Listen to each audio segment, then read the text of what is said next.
Hello everyone, welcome to my channel. I hope आप सब अच्छे होंगे।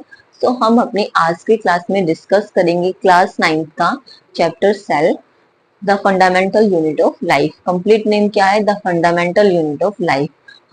अगर फंडामेंटल यूनिट ऑफ लाइफ क्या होती है? सेल। सेल ही क्या है? एक फंडामेंटल यूनिट है किसकी? लाइफ की। हम आज की क्लास में डिस्कस करेंगे कि सेल क्या होता है और सेल को किसने डिस्कवर किया और कितने टाइप्स की हमारी सेल होती है। सेल। अब हम सेल को पढ़ते हैं। सबसे पहले सेल क्या होते हैं? जैसे कि एक बिल्डर को बिल्डिंग बनाने के लिए किसकी बेसिक नीड होती है? ब्रिक्स की।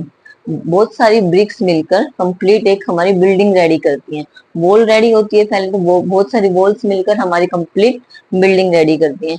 इसी तरीके से हमारे ह्यूमन बॉडी का जो स्ट्रक्चर होता है उसको डेवलप करने के लिए बहुत सारी सेल्स मिलके हमारे उस स्ट्रक्चर को डेवलप करते हैं, एक अच्छे से स्ट्रक्चर रेडी करते हैं। कौन?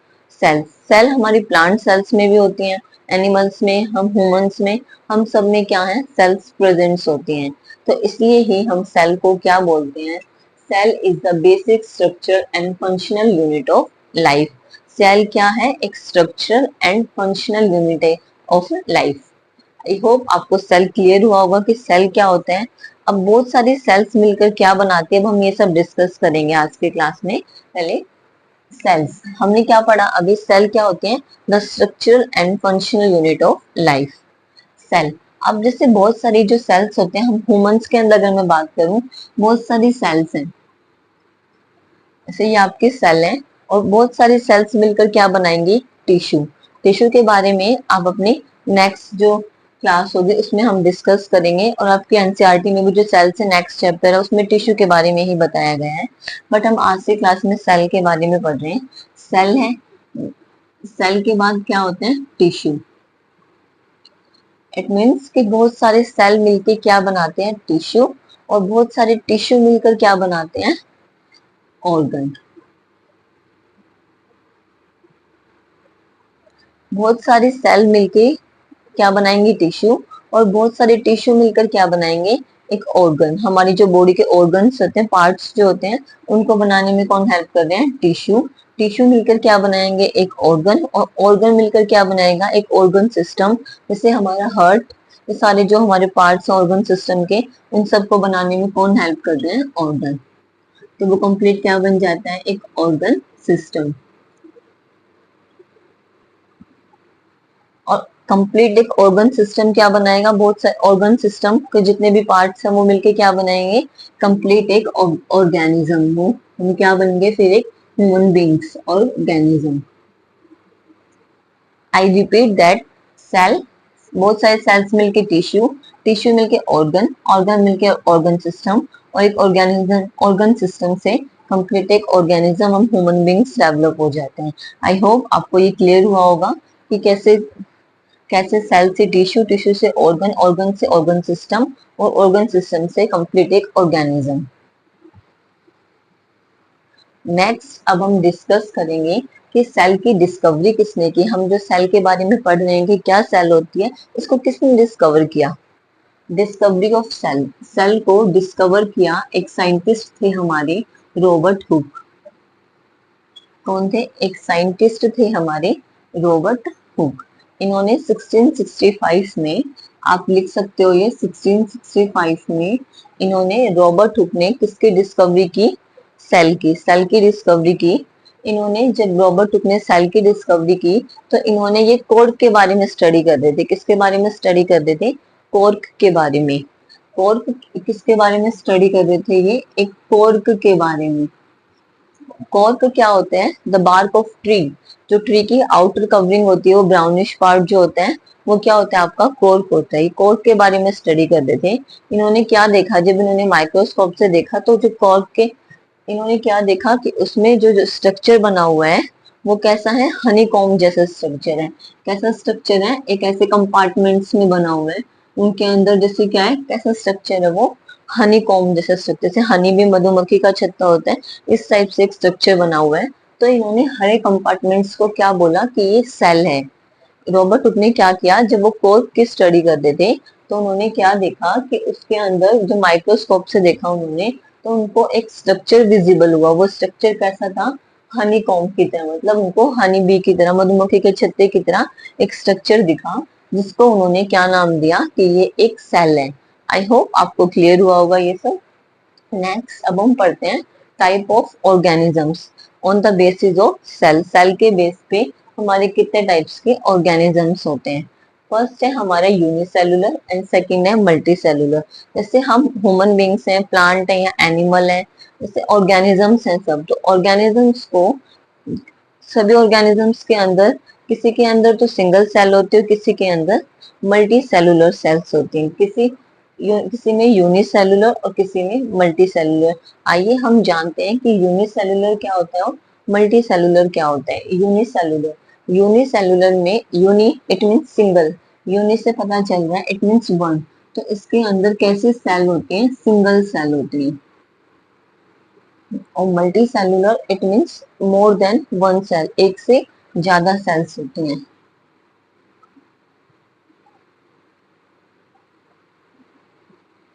मोर देन वन सेल, एक से ज्यादा सेल होना मल्टी सेलुलर, और यूनिसेलुलर में सिंगल सेल्स होते हैं। अगर मैं इनके एग्जांपल्स की बात करूं तो आपका अमीबिया और बैक्टीरिया ये किसमें आएंगे, यूनिसेलुलर में, इनमें सिंगल सेल होती है।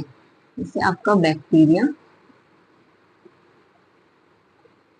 और ये आपका अमीबा। आई होप आपको ये क्लियर हुआ होगा। एग्जाम्पल यूनिसेलुलर, इनमें सिंगल सेल्स होती है।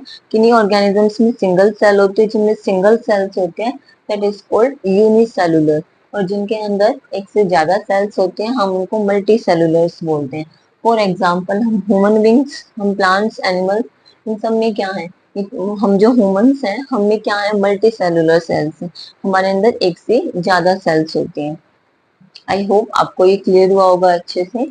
इसके भी एग्जाम्पल में आप लिख सकते हो, जैसे हम ह्यूमंस हैं। नेक्स्ट अब हम डिस्कस करते हैं, जैसे यूनिसेलुलर और मल्टी सेलुलर था, ऐसे ही एक प्रोकैरियोटिक और यूकैरियोटिक के बारे में डिस्कस करेंगे कि प्रोकैरियोटिक क्या होता है और आपका यूकैरियोटिक क्या होता है। सबसे पहले हम प्रोकैरियोटिक के बारे में पढ़ते हैं। Pro it means primitive. Pro का मीनिंग क्या होता है, प्रिमिटिव। प्रिमिटिव मीन्स पुराना। क्या होता है प्रो का मतलब, प्रिमिटिव मीन्स पुराना, और कैरियोटिक मतलब न्यूक्लियस। कैरियोटिक को क्या बोलोगे आप, न्यूक्लियस। इट मीन्स जो पुराने टाइम का जो न्यूक्लियस था, और यू कैरियोटिक में मतलब जो इससे ही डेवलप्ड होके एक नया न्यूक्लियस डिफाइन हुआ है।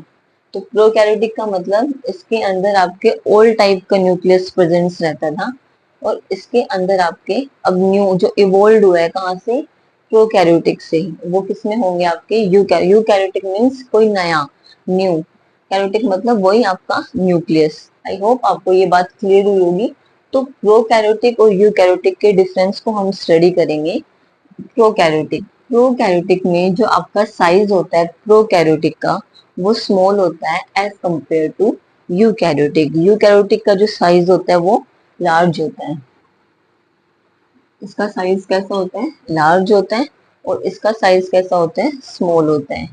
ऐसे ही आपकी जो सेल ऑर्गनलेस होते हैं, जैसे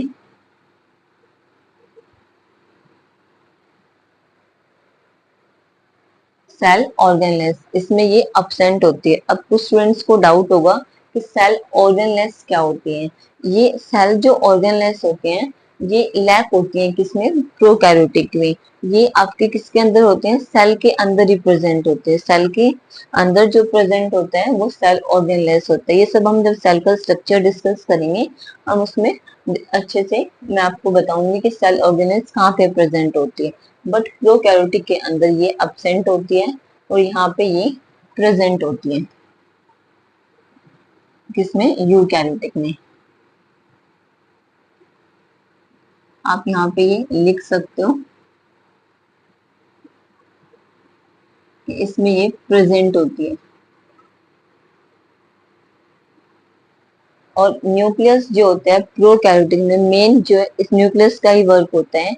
न्यूक्लियस जो होता है नॉट वेल डिफाइंड, जो न्यूक्लियस होता है वो पुराने टाइप का होता है, उसको अच्छे से डिफाइन नहीं किया गया होता है। इसमें प्रोकैरियोटिक में और यूकैरियोटिक में वेल डिफाइंड न्यूक्लियस प्रेजेंट होता है। कैसा होता है? वेल डिफाइंड न्यूक्लियस, एक अच्छा न्यूक्लियस को डिफाइन किया गया होता है। नेक्स्ट है सिंगल क्रोमोसोम्स। प्रोकैरियोटिक के अंदर कैसे क्रोमोसोम्स होते हैं? सिंगल, मतलब जिनके अंदर सिंगल सेल, सिंगल क्रोमोसोम्स होते हैं। और इसके अंदर अगर मैं बात करूं यूकैरियोटिक के अंदर, इसके अंदर एक से ज्यादा होते हैं, more than one cell, more than one chromosome, sorry. I hope आपको ये क्लियर हुआ होगा ये डिफरेंसेस, कि प्रोकैरियोटिक का साइज जो है बहुत ही स्मॉल होता है एज कंपेयर टू यूकैरियोटिक, और जो सेल ऑर्गेनलेस होता है वो अब्सेंट होता है इसमें प्रोकैरियोटिक में, और यूकैरियोटिक में प्रेजेंस होते हैं। अगर मैंने आपको यहाँ पे न्यूक्लियस की बात की जो मोस्ट इम्पोर्टेंट है, प्रोकैरियोटिक में एक वेल डेवलप्ड न्यूक्लियस नहीं होता, और यूकैरियोटिक में एक वेल डिफाइंड न्यूक्लियस प्रेजेंट होता है। किसमें? यूकैरियोटिक में। नेक्स्ट, अब जो प्रोकैरियोटिक है इसमें सिंगल क्रोमोसोम्स होते हैं, और यूकैरियोटिक में एक से ज्यादा क्रोमोसोम्स आपके प्रेजेंट्स होते हैं। अब इनमें कुछ कॉमन भी होगा, प्रोकैरियोटिक और यूकैरियोटिक, ये तो हमने डिफरेंस पढ़े। अब कुछ इनमें कॉमन भी होते हैं। क्या कॉमन होते हैं इनमें? जैसे अगर मैं कॉमन की बात करूं, इनमें जो कॉमन होता है इट मीन्स सेम। सेम क्या क्या है इनमें? अगर आप इसको सेम ही लिख रहे हो कि इनके अंदर सिमिलर क्या क्या है प्रोकैरियोटिक और यूकैरियोटिक में, सिमिलर क्या है इसमें? जैसे आपकी आरएनए, डीएनए, और आपकी जो सेल वॉल होती है, सेल मेम्ब्रेन,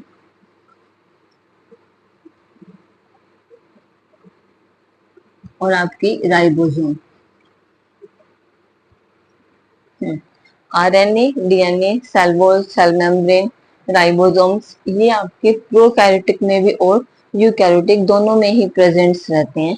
किसमें? दोनों में, प्रोकैरियोटिक में भी यूकैरियोटिक में। क्या? RNA, DNA, cell wall, cell membrane, ribosomes. हम इन सबको डिटेल में पढ़ेंगे कि राइबोसोम क्या होता है, सेल वॉल क्या होती है, सेल मेम्ब्रेन क्या होती है, बट हम जब सेल का स्ट्रक्चर पढ़ेंगे उस टाइम पे हम ये सब डिस्कस करेंगे।